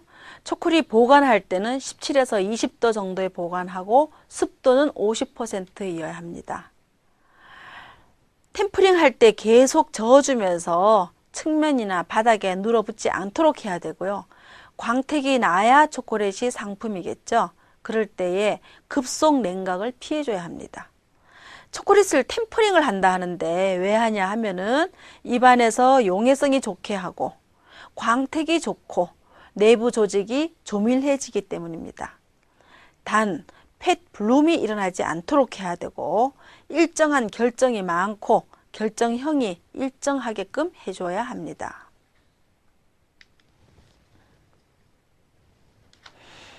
커버추어라는 말이 있습니다. 초콜릿 리커 50%와 코코아 버터 10%, 설탕 40%로 구성이 되어 있으면서 코코아의 버터 함량이 높은 것이 커버추어의 특징입니다. 초콜릿이 있어서 관리를 잘못할 경우에 블룸 현상이 일어납니다. 블룸에는 팻 블룸이 있고 슈거 블룸이 있습니다. 팻 블룸은 지방 블룸으로서 템퍼링이 잘못되거나 온도가 높을 때에 그러한 곳에서 보관하면은 지방 블룸이 일어납니다. 지방이 분리되었다가 다시 굳어지다 보면은 얼룩이 생기는 현상을 말합니다. 슈거 블룸, 설탕 블룸이라 하고 습도가 높은 곳에 보관할 경우에 발생합니다. 초콜릿에 들어있는 설탕이 수분을 흡수했다가 녹았다가 다시 또 재결정이 일어나면은 표면에 허옇게 되는 현상, 이것을 슈거 블룸이라고 합니다. 네 번째, 향신료. 향신료를 사용하는 목적이 있죠. 향기를 좋게 해주고 냄새는 없애주고 색상을 좋게 해줍니다. 향기에 있어서는 소화기관을 자극하고 식욕 증진을 좋게 해줘서 우리에게 좋은 향기를 주기도 하고요.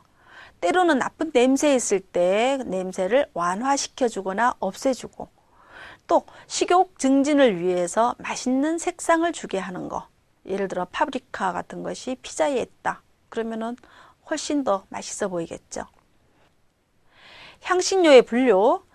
향신료에는 어떤 것이 있느냐, 식물의 열매나 종자부터 채취된 게 있고 잎이 해당되는 것도 있습니다.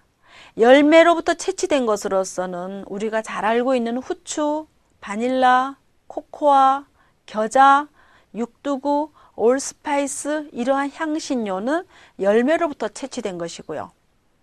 잎에 속하는 것은 월계수잎, 박하, 파슬리, 오레가노 등등 조리에 많이 쓰이기 때문에 조리빵 하는 데는 잎을 사용하는 향신료를 많이 쓰고 있습니다. 식물의 열매 종자로부터 채취하는 것 중에서 올스파이스하고 넛메그가 대표적인데, 올스파이스는 빵, 케이크에 가장 많이 쓰이고 있습니다. 계피, 시나몬이라고 하죠. 넛메그, 정향, 꽃보니 같이 생겼는데 모처럼 생겼어요. 클로브라고 하죠. 이렇게 혼합된 거를 올스파이스로 하고요. 넛메그는 두 가지로 나눠서 메이스가 있고 넛메그가 있는데, 메이스는 육두구과의 열매의 핵, 씨앗 이런 것들을 사용했는데 껍질이 적색입니다. 케이크나 빵, 푸딩, 요리 이런 데 많이 쓰고 있고요. 껍질 안에 있는 것을 봤을 때 갈색인 게 있어요. 이런 것을 넛메그라 그래서 쿠키나 빵이나 도넛에 많이 사용합니다. 잎에 속하는 것으로서 여러 가지 월계수잎, 박하 이런 것들은 조리빵에 사용하는데, 대표적인 오레가노, 잎을 건조시켜서 스파이스로 사용하고 아주 쌉쌀하면서도 맵고 쓴맛을 가지고 향신료 역할을 하고 있습니다. 제4장 영양학입니다.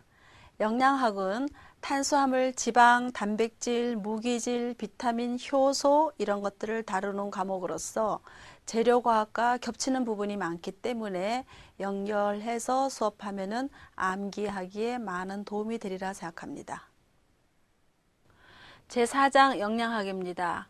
서두에 말씀드렸듯이 재료과학과 영양학을 합쳐서 20문제인데 실제적으로 영양학은 5문제라고 되어 있으나 유사한 문제가 많기 때문에 재료학과 영양학을 합쳐서 20문제라고 생각하시면 됩니다. 아마도 재료과학을 들었기 때문에 영양학은 중복되는 것이 많아서 이해하기가 쉬우리라 생각됩니다. 암기에 많이 도움이 되리라 기대합니다. 영양학에는 탄수화물, 지방, 단백질, 무기질, 비타민, 효소, 소화 흡수에 대해서 공부합니다. 영양소란 식품에 함유되어 있는 여러 성분 중에서 체내에 흡수되어 생활 유지를 위한 생리적 기능에 이용되는 것을 영양소라 합니다. 영양소는 크게 3가지로 나눌 수 있는데요. 열량소, 구성소, 조절소로 나눌 수 있습니다. 열량소에는 에너지를 이용하는 데 쓰이는 영양소를 말합니다. 탄수화물, 지방, 단백질, 이를 3대 영양소라 합니다. 구성소는 우리 인체를 생각해 볼 때에 인체는 근육과 골격과 효소, 호르몬 등등 여러 성분으로 구성이 되어 있습니다. 그것을 구성하는 데 쓰이는 영양소로서 단백질, 무기질, 물이 구성소로 쓰입니다. 다시 말해서 단백질은 근육, 효소, 호르몬을 구성하고, 무기질 중에서 칼슘 같은 것은 골격을 유지하고, 물은 우리 뇌의 체액의 약 60%가 수분으로 형성이 되어 있습니다. 조절소는 조금 아까 본 것처럼 탄수화물, 지방, 단백질이 열량을 내고 또 구성소가 구성을 하는 거에 비하면은 조절소는 열량을 내는 것도 아니고 구성하는 역할도 아닙니다. 단지 조효소라고 할까요? 체내의 생리작용을 또는 대사를 원활하게 하고 지나치면 줄여주고 부족하면 더해주게 하는 조절해주는 영양소를 조절소라 합니다. 무기질이나 비타민이나 물을 조절소라고 하죠. 예를 들어 보겠습니다. 우유에 칼슘이 있습니다. 어린 아이들은 우유를 먹고 성장합니다. 우유에 칼슘 때문에 칼로리가 있어서 열량을 내고 성장하는 것이 아니라 우유에 있는 탄수화물, 우유에 있는 지방, 우유에 있는 단백질이 열량을 내고 우유에 있는 칼슘은 구성소 역할을 하고 우유에 있는 비타민은 조절을 해주는 역할을 한다. 이래서 영양소마다 자기가 하는 일이 정해져 있습니다. 제1절 탄수화물입니다. 재료과학에서 했듯이 탄수화물은 CHO로 구성되어 있고요. 식품의 가장 기본적인 성분입니다. 또한 가장 중요한 에너지원, 열량소이죠. 1g당 4칼로리 열량을 냅니다.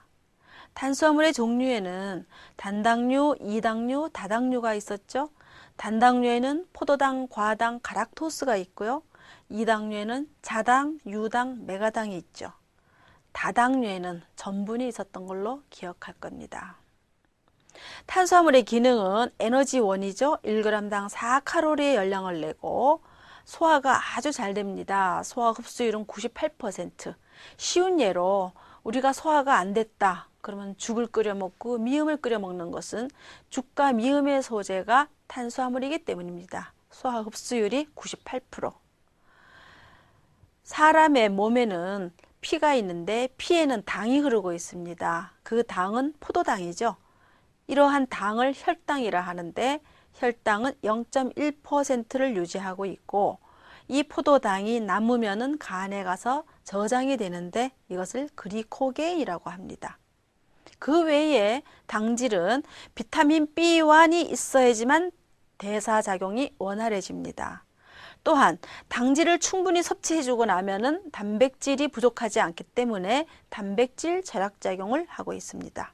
그러나 탄수화물을 너무 많이 먹었다. 그럼 비만증이 오고 당뇨가 오고 심해지면은 동맥경화증도 유발시킬 수 있죠. 왜냐하면은 탄수화물이 과잉 섭취되고 나면은 나중에 체내에서 지방으로 바뀝니다. 그래서 동맥경화증까지도 유발시킬 수 있습니다. 탄수화물의 대사, 이당류와 다당류는 소화관 내에서 포도당으로 분해되고요. 소장에서 흡수하고요. 포도당은 간, 근육 이런 곳에 글리코겐 형태로 저장이 되어 있다가 필요할 때 사용이 됩니다. 그래서 글리코겐을 동물성 전분이라고 합니다. 제2절 지질. 지질 또는 지방이라고 하는데 CHO로 구성되어 있으며 열량소이죠. 1g당 9칼로리의 많은 열량을 냅니다. 그래서 우리는 체중 조절하는 분들은 지방 섭취를 제한을 하죠. 소화 흡수율은 탄수화물보다는 적게 흡수되어 95%입니다. 지방의 종류는 단순지방, 복합지방, 유도지방에 대해서 재료과학에서 수업했습니다. 단순지방에는 중성지질이 있고 왁스가 있습니다. 왁스는 섭취하지 않죠. 복합지방에는 단순지방에 인이 결합돼서 인지질, 당이 결합돼서 당지질, 단백질이 결합돼서 단백지질로 나누어지고 있고요. 유도지방은 성질이 변해서 지방산이나 콜레스테롤 같은 것이 유도지방이라고 합니다. 그러면은 유도지방에 속해 있는 콜레스테롤은 동물체의 모든 세포나 신경 조직이나 뇌 조직에 존재하며 혈관에 축적이 되면은 동맥경화증을 유발합니다. 예전에는 콜레스테롤은 좋은 걸까요? 나쁜 걸까요? 하면은 다 나쁜 거요 했는데 요즘 많이 의학 상식이 보급이 돼서 대답이 다르죠. 좋은 콜레스테롤이 있고 나쁜 콜레스테롤이 있습니다. 이렇게 대답을 합니다. 콜레스테롤은 우리 인체 내에 꼭 필요한 요소입니다. 그래서 나쁜 콜레스테롤이 많으면 안 되겠지만 기본적으로 적당량의 콜레스테롤은 필요합니다. 왜냐? 불포화 지방산을 운반해 주고요. 세포의 구성 성분이고요. 적혈구의 파괴를 막아주고요. 또한 자외선을 받으면 콜레스테롤이 비타민 D3가 되어서 뼈의 발달을 도와줄 수도 있어요. 담즙산이나 스테로이드의 호르몬의 전구체이기도 한데 이것이 지나치지 않게끔만 관리를 해줄 필요가 있겠죠. 티질의 기능, 열량을 내는데 1g당 9칼로리 열량을 내고요. 피하지방으로 저장이 되어 있다가 체온을 보존을 시켜주기도 하고요. 비타민 중에는 지방에 녹는 비타민이 있습니다. 지용성 비타민이라고 하는데 비타민 A, D, E, K 이러한 지용성 비타민의 흡수에는 지방이 있으면 잘 흡수가 됩니다. 우리가 지방 그럼 무조건 나쁜 것만 생각하는데 기본적으로는 있어야 됩니다. 왜냐? 외부 충격을 받을 때도 약간의 장기를 보여주는 역할도 하고요. 독특한 맛이나 향을 제공을 하죠. 물론 포만감이 주어지긴 하지만요. 지방에는 가수분해되면은 세 분자의 지방산과 한 분자의 그리세린으로 되는데 이 지방산은 포화지방산과 불포화지방산이 있다 했습니다. 탄소와 탄소끼리의 결합을 이중결합이라 하는데 이중결합이 있으면 불포화지방산이고 단일결합으로 되어 있으면 포화지방산이죠. 팔미트산, 스테아리산 이것은 포화지방산이고 상온에서 고체고 동물성 지방이 많이 있고요. 그런가 하면은 이중결합이 있는 것으로서 리놀렌산, 리놀레인산, 알라키돈산 상온에서 액체고요. 또 식물성 지방에 많이 있고요. 필수 지방산이라고 하죠. 이런 것들은 불포화 지방산입니다. 필수 지방산 비타민 F라고 하는데요. 성장에 꼭 필요하기 때문에 음식물이나 식품으로 꼭 섭취해야 되는 지방산입니다. 체내에서 합성이 되지 않습니다. 그래서 우리가 흔히 말하는 좋은 기름, 좋은 지방산 이렇게 말을 합니다. 식물성 기름이 대표적이고 콩기름, 대두유, 무슨 올리브 기름 이런 것들이 필수 지방산이라고 볼 수 있습니다. 필수 지방산은 성장 촉진을 도와주고 피부 보호를 해주고 동맥 경화를 예방해주고 생식 기능의 정상적인 발달을 도와줍니다. 그러나 부족하면은 신체의 성장이 좀 늦어지고 불임증도 올 수 있고요. 피부병을 유발하게 되죠. 어떤 게 있느냐 하면은 리놀렌산, 알라키돈산이 필수 지방산의 대표적인 것입니다. 단백질, 탄수화물 CHO, 지방 CHO, 단백질은 CHO에 N이 추가됩니다. 질소 16%라고 그랬습니다. 단백질 역시 에너지원이고요. 1g당 4칼로리를 내는 열량소에 속합니다. 단백질의 종류는 단순 단백질, 복합 단백질, 유도 단백질 있습니다. 알부민, 그루테린, 그루불린, 그루테린 같은 것은 단순 단백질이고 인이 결합되는 인지질, 레스틴이라고 하죠. 이런 것들은 복합 단백질이라 하고요. 그 외에 보통 단백질이 미생물이나 효소나 가열에 의해서 성질이나 모양이 변화된다고 그래요. 이것은 유도 단백질이라 합니다. 살짝 유도된 것은 1차 유도 단백질, 많이 유도된 것은 2차 유도 단백질로 기억하시면 될 겁니다. 젤라틴, 고기의 국물을 냉장고에 넣으면 엉기는 역할을 하는 것이 젤라틴인데 이것은 1차 유도 단백질이라 하고요. 2차 유도 단백질은 우리가 고기를 먹었을 때 위에서 소화시켜서 변해진 거, 많이 변해진 거, 이것을 2차 유도 단백질이라 합니다. 펩톤이나 프로테오스 같은 소화 효소가 2차 유도 단백질을 만들죠. 단백질을 영양학적으로 분류하면은 완전 단백질이 있고 부분적인 완전 단백질이 있고 불완전 단백질이 있습니다. 필수 아미노산이 많이 들어있는 것을 완전 단백질, 조금 들어있는 것을 부분적인 완전 단백질, 아주 안 들어있는 것을 불완전 단백질이라 합니다. 우유의 카제인, 계란의 알부민, 콩의 글리시린은 필수 아미노산이 많이 들어있는 좋은 단백질, 완전 단백질입니다. 뼈에 있는 공국에 있는 제라틴, 옥수수에 있는 제인은 필수 아미노산이 없기 때문에 불완전 단백질이라 하고, 쌀에 있는 오리제닌, 밀가루에 있는 글루테닌 같은 것은 부분적으로 들어있기 때문에 부분적인 완전 단백질이라 합니다. 단백질의 기능으로 볼 때에 1g당 4칼로리 열량을 내고 체세포를 구성하고 수분 평형을 유지하고 혈장 단백질을 구성하고 혈색소, 항체 이런 것들을 형성하는데 아주 필요합니다. 산알칼리의 완충작용을 하고요. 혈액의 pH를 일정하게 유지시켜주는 역할 역시 단백질의 역할입니다. 그럼 단백질을 얼마나 먹어야 할까요? 성인 남자 75g이다. 다시요. 단백질의 권장량입니다. 보통 생리적인 필요량을 볼 때에 체중 1kg인 사람이 1g 정도를 섭취하면 됩니다. 예를 들자면 남자 70kg이면 70g 정도의 단백질을 섭취하면 된다는 뜻입니다. 단백질의 대사. 단백질은 나중에 아미노산으로 분해됩니다. 그리하여 소장에서 흡수되고 소변에 배설이 됩니다. 그런데 단백질이 부족했다. 붓습니다. 부종, 발육장애, 체중 감소, 피로, 저항력이 약화됩니다. 또한 단백질은 그러면 뭘 먹으면 좋을까? 동물성 단백질이 아주 우수한 단백질이죠. 계란, 치즈, 특히 우유, 이런 것들. 왜냐? 트립토판과 리신이 많기 때문이죠. 우리 밀에는 트립토판, 리신 이런 것들이 부족하기 쉽습니다. 그래서 빵을 만들 때에 우유를 많이 넣으면 부족한 아미노산을 보충해주는 셈이 되죠. 단백질에는 질소가 16% 있다 했습니다. 그래서 질소의 양은 단백질 곱하기 100분의 16. 이래서 질소 계수를 6.25라고 합니다. 밀의 경우는 5.7이라고 합니다.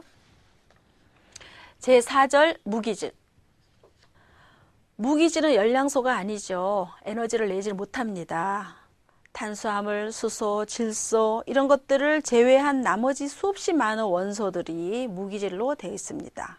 생물체 내에서 열량은 전혀 내지 못하고 신체를 구성하는 요소는 됩니다. 그래서 대표적인 무기질로서는 칼슘, 인, 칼륨, 황 등이 있죠. 전체 체중의 무기질은 약 4% 정도가 차지하고 있습니다. 그 중에 대부분이 칼슘과 인이 구성되고 있습니다. 칼슘은 인체 내의 무기질 중에서 가장 많은 그러한 퍼센트를 차지하고 있으면서 인상칼슘의 형태로 존재하고 있습니다. 뼈와 치아를 구성하고요. 때로는 혈액 응고에 관여합니다. 칼슘이 부족하면 뼈의 발달이 지장이 있죠. 구루병이나 골연화증, 골다공증, 신경성 마비 증세를 일으키고요. 두 번째로 대표적인 무기질 중에 철분이 있습니다. 피를 만드는 혈액의 성분인 적혈구, 적혈구를 만드는 것이 철분입니다. 따라서 조혈작용, 피를 만드는 데 도와주는 작용을 합니다. 그래서 혈색소인 헤모글로빈에는 철분이 많이 들어있죠. 네, 그 다음엔 요오드, 옥소라고 합니다. 갑상선 호르몬이 티록신인데 이 티록신을 구성하고 있는 성분이 요오드입니다. 사람의 갑상선에는 요오드가 존재하고 있죠. 근데 이것이 지나치면 바세도우시병이 발생한다고 합니다. 무기질 중에서 다음번 나트륨, 체액을 평형하게 유지시켜 줍니다. 나트륨을 많이 섭취하면 동맥경화증을 유발하죠. 쉬운 예로 마라톤 선수가 소금물을 너무 많이 마셨다. 그러면은 소금물이 나트륨 아닙니까? 염화나트륨. 그래서 지나치면 고혈압과 동맥경화증을 유발할 수 있습니다. 그래서 나트륨은 삼투압을 조절해주고 체내의 수분을 조절해주고 산알칼리 평형 이런 역할을 합니다. 제5절 비타민.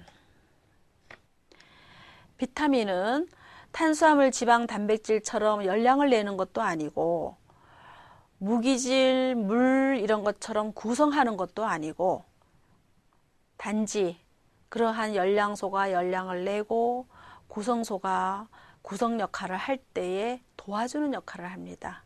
이를테면 조효소 역할이라고 하겠죠. 탄수화물, 지방, 단백질이 대사에 필요한 조효소 역할을 하고요. 신체 기능을 조절하기 위해서는 음식물에서 꼭 비타민을 섭취해야만 합니다. 에너지를 발생하지도 못하고 체조직을 구성하는 물질도 안 되지만 없어서는 안 될 영양소입니다. 비타민에는 지용성 비타민이 있고 수용성 비타민이 있는데, 지용성 비타민에는 유지나 기름에 잘 녹는 비타민을 의미하고, 혹시 필요 이상 섭취됐을 경우에는 포화 상태가 되어서 체내에 저장이 되어 있다가 축적한 비타민이 필요시에 사용될 수 있습니다. 따라서 결핍증이 서서히 나타납니다. 그러나 수용성 비타민은 물에 잘 녹는 비타민으로서 필요 이상 섭취를 했을 때 체내에 저장이 되지 않고 체외로, 소변으로 방출됩니다. 그래서 순간순간 그때그때 섭취를 해 두어야 하고요. 부족하면은 금방 결핍 증세가 나타납니다. 비타민에는, 지용성 비타민에는 비타민 A, D, E, K가 있는데, 비타민 A를 항안성 비타민이라 하여 비타민 A가 결핍되었을 경우에 야맹증을 유발합니다. 카로틴은 비타민 A의 전구체라 하여 비타민 A라고 합니다. 비타민 D는 항구루성 비타민이라 하여 뼈의 발달을 도와줍니다. 칼슘과 인의 흡수를 도와주고요. 콜레스테롤과 엘고스테롤이 전구체입니다. 비타민 E는 토코페롤이라 하여 항산화성 비타민이라 하는데 산화성을 막아줍니다. 불임증과 빈혈 이런 것들을 예방을 해주죠. 비타민 A와 C의 산화를 막아주는 역할을 합니다. 비타민 K는 항출혈성 비타민이라고 하면서 부족 시에는 혈액 응고가 잘 안 되는 경향이 있습니다. 수용성 비타민에는 비타민 B1이 있는데 티아민이라고 합니다. 부족하면 각기병을 일으키고요.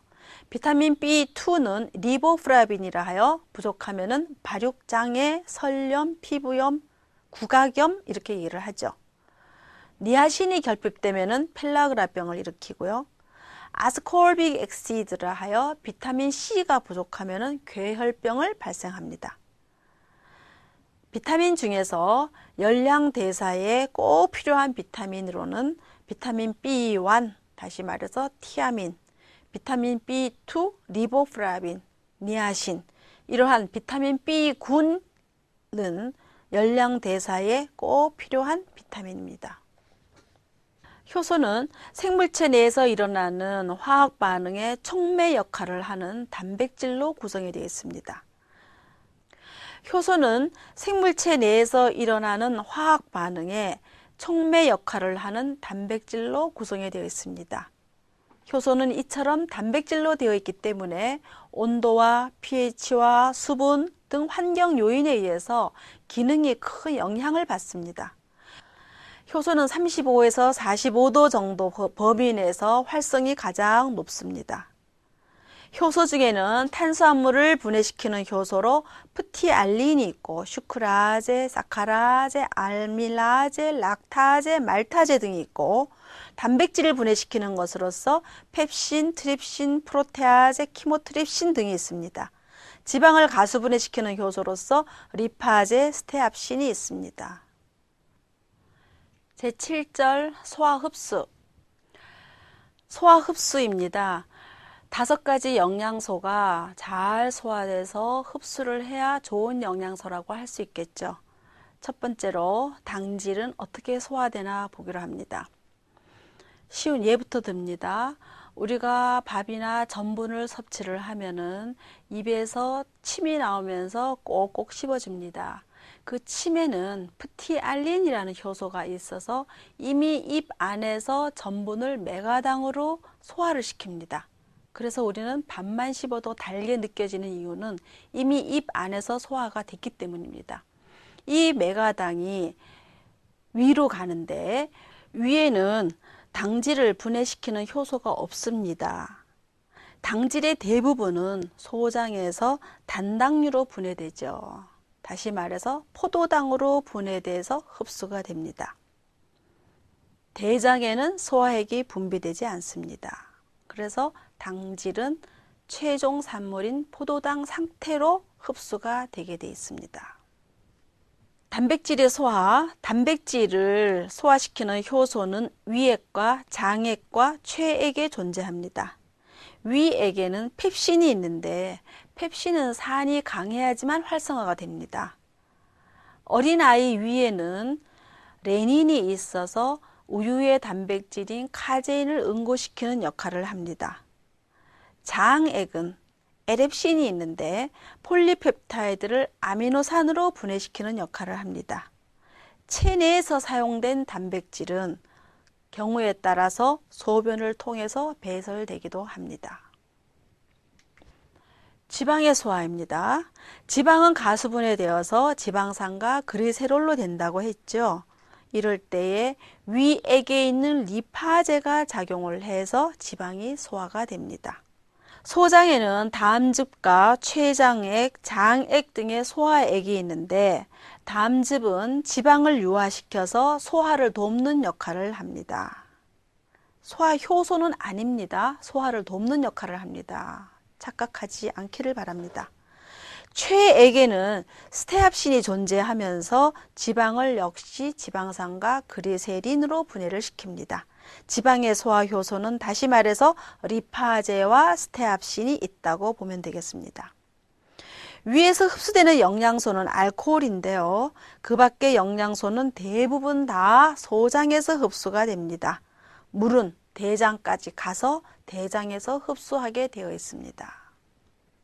그 외에 칼슘의 흡수를 보면은 소장에서 흡수가 되고 비타민 D는 칼슘의 흡수를 촉진시킵니다. 칼슘의 흡수를 저해하는 물질로는 수산, 옥살산이 있습니다. 기초대사량에 대해서 설명하겠습니다. 기초대사량은 생체가 생명을 유지하기 위해서 필요한 가장 적은 열량을 발생하는 것을 말합니다.